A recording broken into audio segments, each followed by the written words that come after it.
Hello everyone, मैं हूं Bhupesh Paliwal. Unacademy के इस लाइव प्लेटफॉर्म पे आप सभी का स्वागत करता हूं। Welcome to Unacademy. हमारा एमपीएसआई के लिए जो बैच चल रहा है, जिसके अंदर हम पढ़ रहे हैं अभी हिस्ट्री। इस कोर्स में हमने अभी तक क्या क्या पढ़ लिया है मैं आपको पहले भी बता चुका हूं। ठीक, आज का जो टॉपिक रहेगा वह है मुगल काल।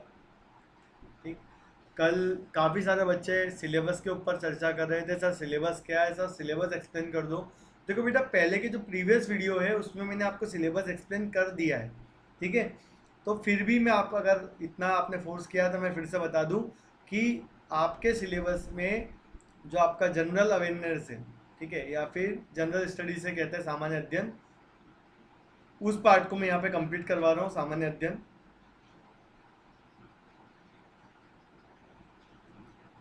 मैं सामान्य अध्ययन करवा रहा हूँ। और इसके अलावा यहाँ पे आप जब देखेंगे तो आपको बहुत सारे लोग अलग अलग सब्जेक्ट यहाँ पे क्या करवा रहे हैं, कवर करवा रहे हैं आपको, तो आप वो भी कवर कर सकते हैं। अब आज का जो टॉपिक है आपका वो क्या है, मुगल। देखो, आज का जो टॉपिक हो गया आपका मुगल। कल जब मैं आया था, ये अपनी जो क्लास अभी आप देख रहे हैं 3:30 पर या 3:30 बजे डेली लगती है। और 3:30 बजे की इस क्लास के अंदर कल मैंने आपको क्या पढ़ाया था बेटा, तो कल मैंने पढ़ाया था सल्तनत काल। फिर कल हमने देखा था सल्तनत काल के अंदर अंतिम सल्तनत थी लोधी सल्तनत। लोधी सल्तनत याद करो। और लोधी सल्तनत में अंतिम जो आपका बादशाह था या सुल्तान सुल्तान था, अंतिम सुल्तान, तो वो था इब्राहिम लोधी।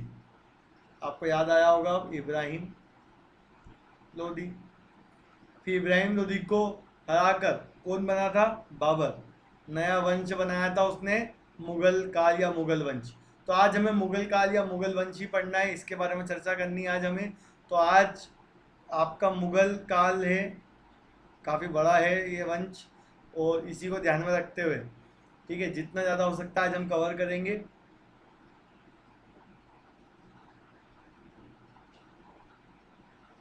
तो देखो, सबसे पहले बाबर, ये सबके नाम है पूरे पूरे। देखो, बाबर जहरुद्दीन मोहम्मद, या बाबर बोलते हैं इसे। तो बाबर सबसे पहला राजा था मुगल का। दूसरे नंबर पर है हुमायूं।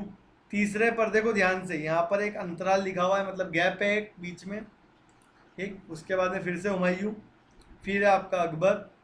चौथे पर है जहांगीर। पांचवें पर है शाहजहां। और छठे पर है औरंगजेब। देखो, ये जो आपने 6 राजाओं की लिस्ट देख रहे हो, 6 बादशाह की लिस्ट देख रहे हो, इसे कहा जाता है मुगल वंश। ठीक है, इसके अलावा इसके आगे, औरंगजेब के आगे भी 9 और राजा होंगे बेटा, 9 और मुगल होंगे। और उन्हें क्या कहा जाता है, उत्तरकालीन मुगल। क्या कहा जाता है उन्हें, उत्तरकालीन मुगल। समझना मेरी बात ध्यान से, मैं क्या बोलना चाह रहा हूँ, फिर से सुनो एक बार। जो मुगल वंश है, अगर आपको बोलूँ मैं कितने राजा हुए टोटल, तो 15 राजा हुए बेटा टोटल। ठीक है, 15 बादशाह हुए टोटल मुगल काल में। 15 बादशाह के अंदर 6 जो है, जो होते हैं आपके मेन है, जो जो सबसे ज़्यादा मुख्य जो बोल सकते हो आप, इससे पढ़ने सबसे ज़्यादा जरूरी है। बाबर, हुमायूं, अकबर, जहांगीर, शाहजहां, औरंगजेब। बाबर का बेटा है हुमायूं, हुमायूं का बेटा है अकबर, अकबर के बाद जहांगीर, जहांगीर के बाद शाहजहां, और शाहजहां के बाद में औरंगजेब। लेकिन इसके बाद में 9 और है, जिनके बारे में कल परसों हम डिटेल में देखेंगे। अभी आज के टॉपिक में नहीं है इनके बारे में, पर इन 9 के बारे में भी देखेंगे। इसके अंदर है बहादुर शाह जफर, बहादुर शाह जफर द्वितीय, ठीक है, शाह आलम, ये सब इसके अंदर आएंगे। ठीक है, 9 में आएंगे ये। तो हम देखेंगे इसके बारे में खास क्या क्या है। अभी के लिए ध्यान दो बेटा यहाँ पर। तो अभी जो खास बात है वो क्या है, तो आज का जो सबसे पहले टॉपिक शुरू होगा बाबर से। तो बाबर से पढ़ना शुरू करेंगे। उसके पहले मैं बता दूं कि बच्चे पूछते हैं, सर ये कोर्स है किस चीज़ का, सर किस प्रकार से पढ़ना है। देखो बेटा, लक्ष्य 2020, ये क्या है, लक्ष्य एमपीएसआई 2020। जैसा कि कोर्स के नाम से आपको पता चल गया होगा, लक्ष्य एमपीएसआई 2020 मतलब अब क्या लक्ष्य क्या है आपका, तो एमपीएसआई लक्ष्य आपका 2020 के लिए फोकस उसी को करना है। 45 दिन में संपूर्ण तैयारी हमें करना है। और इसी को ध्यान में रखते हुए देखिए, सुबह 7 बजे आपकी क्लास रखी गई है रूप सर की। 9:30 क्लास रखी गई है योगेंद्र सर की। 1 बजे रखी गई है श्याम सर की क्लास है इंग्लिश के लिए। 3:30 बजे मैं आपके सामने मौजूद हूँ जी के लेकर। 5 बजे आपके मैथ्स और रीजनिंग की क्लास है शोएब अहमद सर की। और 7 बजे क्लास है साइंस की डॉक्टर तरुण शर्मा सर के द्वारा। ठीक है, तो आप ध्यान दे सकते हैं सारी क्लासेस आपकी टाइम टू टाइम लगाई गई है। एक टाइम टेबल बना हुआ है, एकदम क्लास का एटमोसफियर। आपको बस करना क्या है,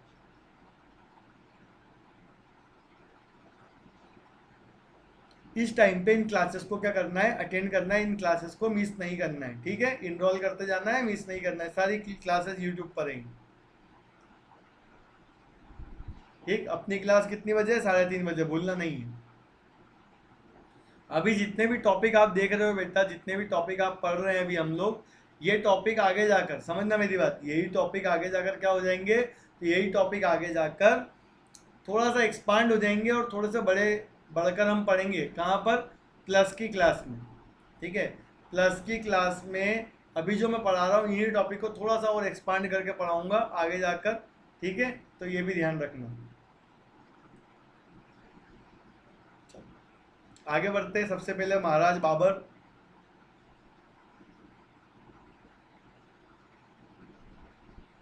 देखो महाराज बाबर के बारे में क्या है। जन्म, बाबर का जन्म हुआ था 14 फरवरी को। 24 नहीं, 14 फरवरी है। ठीक है, सही कर लेना इसको। 14 फरवरी वेलेंटाइन डे के दिन बर्थडे आता है बाबर का। तो 14 फरवरी 1483 में बाबर का जन्म हुआ। अगर इसका भारत में शासनकाल बोले कि भारत में बाबर के शासनकाल को बताइए, तो 1526 से लेकर 1530 तक बाबर ने भारत पर राज किया है। 1530 में क्या हो गया, बाबर की मृत्यु हो गई। अब इसके बारे में खास डिटेल क्या क्या है वो देखते हैं। देखो, बाबर के पिता उमर शेख मिर्जा, नाम क्या था बाबर के पिता का? उमर शेख मिर्जा। फरगना, अफगानिस्तान के क्षेत्र वाला हिस्सा है फरगना, और वहाँ पर फरगना के एक छोटे से क्षेत्र के राजा थे बाबर के पिता। बाबर फरगना की गद्दी पर जब बैठा, तो कब बैठा? तो 8 जून 1494 में। ये सन याद नहीं रखोगे तो भी चलेगा। ठीक है, बस आप तो ये याद रखना कि पहले गद्दी पे कहाँ बैठा, तो फरगना की गद्दी पर बैठा पहले। देन छोटे छोटे आक्रमण करते रहा समय समय पे। इस समय दिल्ली पर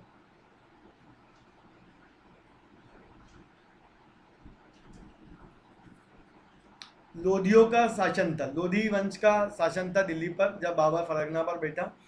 तो बाबर को इनवाइट किया गया, ध्यान से बेटा, बाबर को क्या किया गया? इनवाइट किया गया या बुलाया गया, किसके द्वारा? दौलत खान लोधी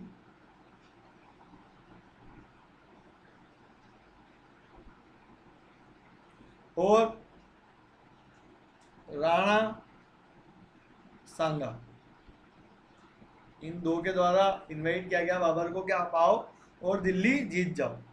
लेकिन आपने सुना होगा कि गलत व्यक्ति को साथ में रखना हमेशा अपने लिए भी गलती हो सकती है। तो बाबर को इन दोनों ने बुलाया तो था, लेकिन कहीं ना कहीं दोनों ने ही बाबर के साथ क्या कर दिया? दगा कर दिया। देखो, दौलत खान लोधी ने क्या कर दिया? युद्ध में भाग नहीं लिया। राणा सांगा ने भी क्या किया? युद्ध हुआ तो युद्ध में भाग नहीं लिया।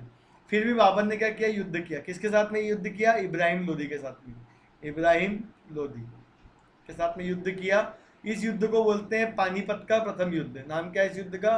पानीपत का प्रथम युद्ध, 1526। ठीक, जब ये युद्ध जीत गया बाबर, उसके बाद सबसे पहले उसने क्या किया? राणा सांगा के ऊपर हमला किया, खानवा का युद्ध। अभी हम देखेंगे सारे युद्ध बाबर के। चलो, तो यहाँ से आगे बढ़ते हैं। देखो, बाबर के द्वारा लड़े गए युद्ध, ये आपके एग्जाम के लिए इंपॉर्टेंट है। पहला, पानीपत का प्रथम युद्ध। देखो, 21 अप्रैल 1526, सन याद रखना। 1526 में लड़ा गया था पानीपत का प्रथम युद्ध। किसके बीच में? इब्राहिम लोधी और बाबर के बीच में।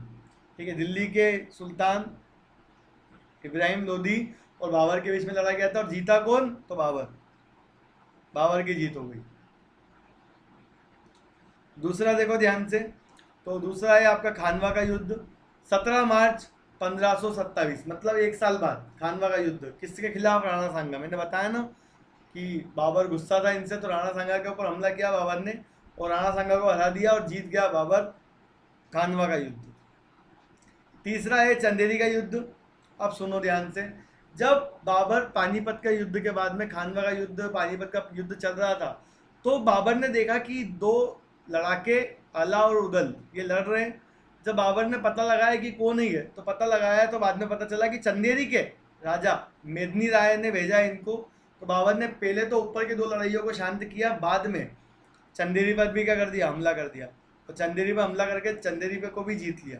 ठीक है, अला और उदल को तो पहले ही मार दिया था, लेकिन चंदेरी के युद्ध को भी इस प्रकार से बाबर ने जीता। ठीक, एंड में क्या हुआ, बाबर और नीचे जाता। और नीचे जाते का मतलब क्या है सर यहाँ पे, तो देखो बेटा, और नीचे जाते का मतलब भी देख लो सब लोग फटाफट।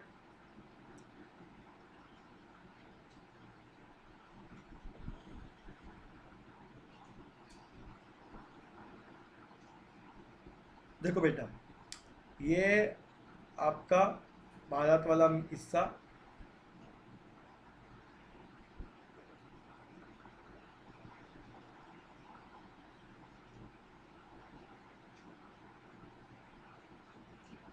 देखो ये आपका भारत है बेटा, और ये आपका कैपिटल दिल्ली। बाबर ने किस प्रकार से आक्रमण किए एक बार देखो सब लोग सारे। पहले एक बार तो देखो, बाबर आता है यहाँ से एंटर करता है, सबसे पहले दिल्ली जीतता है। युद्ध का नाम पानीपत का प्रथम युद्ध। इसके बाद हमला करता है वो मेवाड़ पे, इसका नाम है खानवा का युद्ध। और राणा सांगा के खिलाफ हुआ था ये तीसरा युद्ध, चंदेरी, मध्य प्रदेश के अंदर चंदेरी के ऊपर करता है। ठीक है, मेदिनी राय के विरुद्ध। अब ये तीन युद्ध के बाद में बाबर देखो या तो इधर जा सकता था, या इधर जा सकता था, इधर जा सकता था, समझना मेरी बात, या दक्षिण में जा सकता था। ये बाबर के पास में क्या थे, हो सकने वाले ऑप्शन। लेकिन ऐसा हुआ क्या, नहीं हुआ क्या, वो भी देख लो।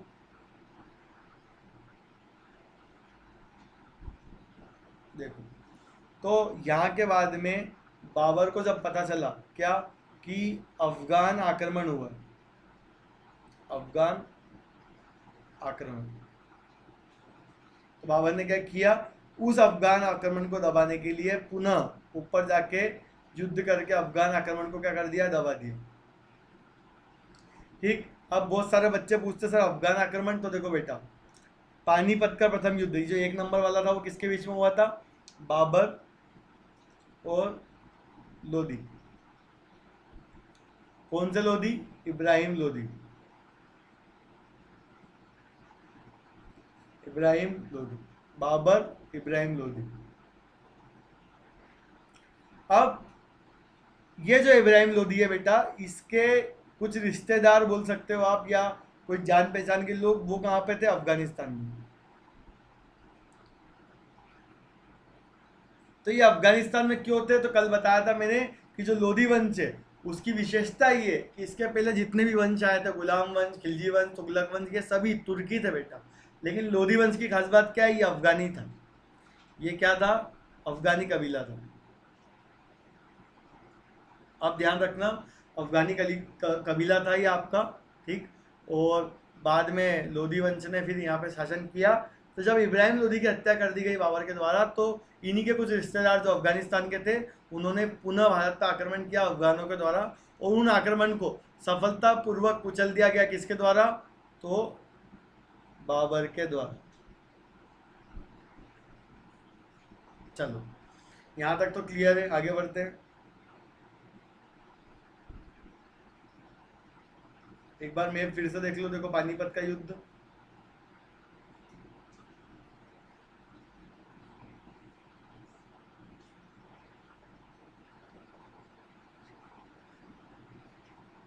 एक मिनट।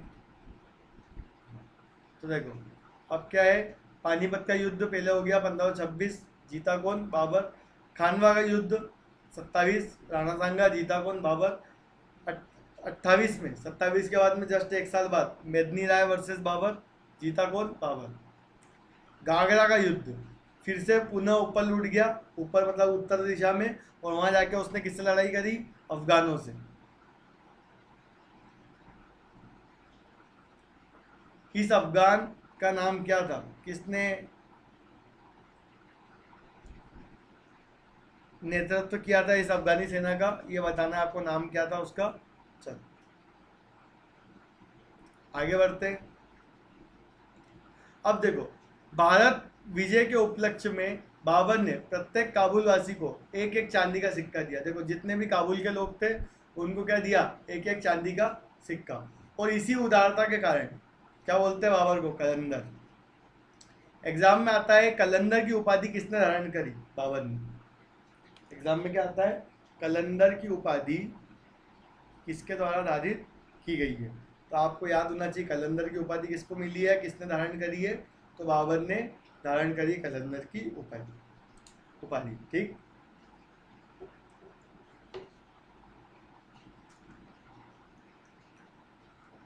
एक सेकेंड आगे बढ़ते हैं।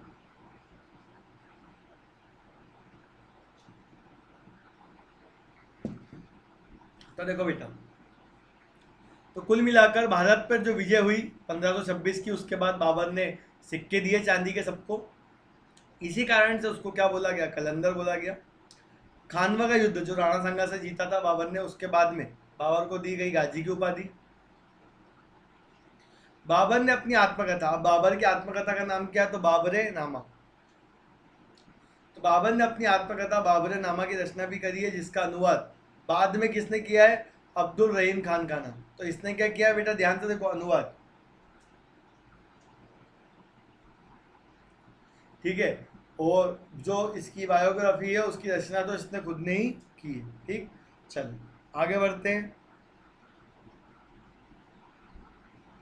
देखते हैं अब क्या आएगा। देखो पानीपत के प्रथम युद्ध में, अब देखो पानीपत के प्रथम युद्ध में लोगों को क्या देखने को मिला पहली बार, तो पानीपत के प्रथम युद्ध में बाबर ने पहली बार तुगलमा युद्ध नीति का इस्तेमाल किया। अब तुगलमा युद्ध नीति क्या है, देखो इस युद्ध नीति के अंदर क्या होता है कि दूर से ही तोप के गोले दागे जाते हैं, पत्थर को जला जला कर फेंका जाता है, इस प्रकार से कुछ रणनीति होती है, ये तुगलमा युद्ध नीति। तो बाबर ने पानीपत के प्रथम युद्ध में तुगलमा युद्ध नीति को दर्शाया है, दिखाया है।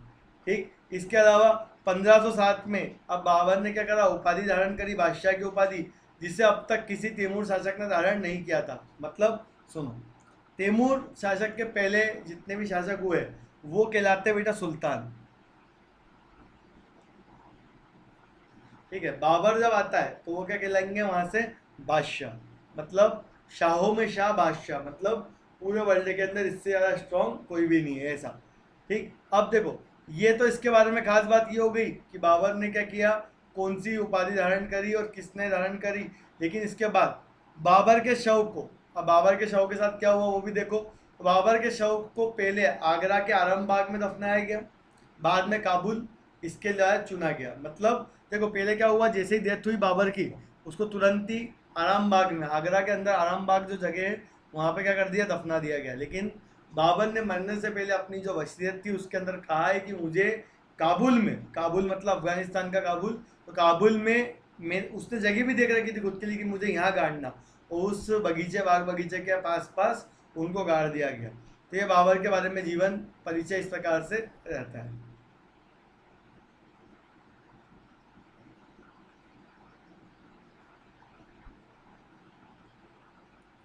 ठीक, तो एक बात मैं सबको बता दूं, ठीक है, फ्री टेस्ट सीरीज लॉन्च हो गया है ऐप पर, तो आप इसे ज़रूर अप्लाई करें, इसे दिया करो आप सब लोग, फ्री टेस्ट सीरीज।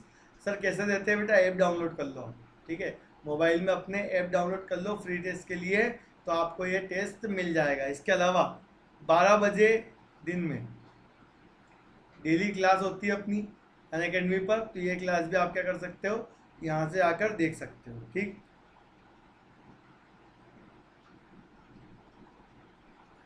इसके अलावा प्लस पर कोर्स आने वाले हैं, प्लस के ऊपर क्लासेस आने वाली है मेरी 6 तारीख से। ठीक है, ट्राई करेंगे 5 या 6 तारीख को आ जाए, तो इसका भी ध्यान रखना। तो एक तो आ रही है एमपी जीके, ठीक, और एक आ रही है आपकी इंडियन जियोग्राफी के अंदर आ रहा है आपके जैव विविधता क्षेत्र, ठीक है, बायोडाइवर्सिटी वाला एरिया, क्लाइमेट, जलवायु, ये आ रहा है। तो ये 2 कोर्स अभी शुरू होने वाले हैं और आगे और भी कोर्स होंगे, रेडी रहिए सब लोग। ठीक है, आपको बार बार बोलता हूँ कि ऐप डाउनलोड कर लो, क्यों कर लो, क्योंकि यहाँ पे आपको पढ़ाते हैं एमपी के जितने भी टॉप एजुकेटर सारे यहाँ पे एक ही छत के नीचे आपको दिख रहे हैं, और अपने घर से ही आप यहाँ से क्या कर सकते हैं, इसे आराम से पढ़ सकते हैं। ठीक, तो ये जरूर करें सब लोग।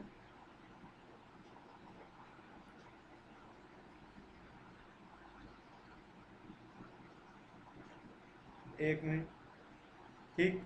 और इसके अलावा अगर मैं बोलूँ प्लस सब्सक्रिप्शन का, तो ध्यान दीजिएगा, प्लस सब्सक्रिप्शन का लॉजिक क्या है, देखो घर से पढ़ाई कर सकते हो आप, study from home, live doubt clearing session है आपका, ठीक है, 70 रुपीज़ पर डे इसका चार्ज होता है, स्ट्रक्चर्ड लाइव क्लासेस है, और ईएमआई ऑप्शन भी क्या कर दिया गया है, इंट्रोड्यूस कर दिया गया है। इसके अलावा देखो ध्यान से, 1 महीना, 3 महीने, 6 महीने, 12 महीने, इस प्रकार से कोर्स ले सकते हो। सबसे यूजफुल रहता है 12 महीने वाला, इसके लिए एग्जाम्पल भी 12 महीने का दिया है। देखो 12 महीने का सब्सक्रिप्शन पड़ता है आपको 7,000 का, 7,000 का आपको सब्सक्रिप्शन पड़ता है। बाद में जब आप इसमें यहाँ पर कूपन कोड डालते हैं भूपेश लाइव, वो प्रोसीड टू पे करते हैं बस, तो यहाँ से जैसे आपने प्रोसीड टू पे किया भूपेश लाइव डालकर, तुरंत ये जो डिस्काउंट है वो कितना हो जाएगा, 10% लेस, तो क्या हो जाएगा आपका 6,300। ठीक, चलो तो ये भी ध्यान रखना बेटा सब लोग, ठीक। अब मैं आपको बता दूं कि क्या हो रहा है और क्या बच रहा है। देखो बेटा सुनो, पीडीएफ तो मैं ग्रुप पे डाल दूंगा, उसकी चिंता मत करो। आज मैंने आपको केवल बाबर पढ़ाया है। क्या पढ़ाया है? केवल बाबर। कल जब मैं आऊँगा तो हुमायूं और अकबर मैं ये पढ़ाऊँगा कल। लेकिन क्या आपका मुगल ख़त्म होगा पूरा? नहीं, मुगल इतनी जल्दी ख़त्म नहीं हो सकता, लेकिन हाँ एक तरीका है जिससे हम लोग अच्छे से कर सकते हैं। मैंने बाबर तो पढ़ा दिया है, अब आप क्या करना, बाबर के बारे में और जितनी जानकारी आप निकाल सकते हो वो जानकारी निकालना, और अपने दोस्तों में भी शेयर करना, ठीक है, इस वीडियो को। साथ ही जो आने वाले टॉपिक है उनको भी पढ़ते जाना, ताकि आपको और ईजी लगे। बीच बीच में से कुछ टॉपिक एस्केप होते जाएंगे, लेकिन कहीं ना कहीं मैं ट्राई करूँगा सारी चीज़ें जो इंपॉर्टेंट है वो आपके सामने लाता रहूँ, इस प्रकार को आपको देता रहूँ। तो आगे का जो आपका मुगल साम्राज्य है वो हम पढ़ेंगे कल, ठीक। आज के लिए इतना ही, केवल बाबर पढ़ाया मैंने, एक स्टेप रखी है ताकि मैं आगे जितने भी टॉपिक है उसको प्रॉपर वे में सही तरीके से आपको पढ़ा पाऊँ, ठीक। तो मिलते हैं अब हम कल 9 बजे, 12 बजे और 4 बजे। अपनी चल रही है स्पेशल क्लास, अभी 4 बजे स्पेशल क्लास है अपनी, जो भी अभी आप बैठे हैं 4 बजे स्पेशल क्लास है, तो उसमें भी आप लोग आ सकते हैं, ठीक। चलिए तो मिलते हैं स्पेशल क्लास में। जय हिंद, जय भारत।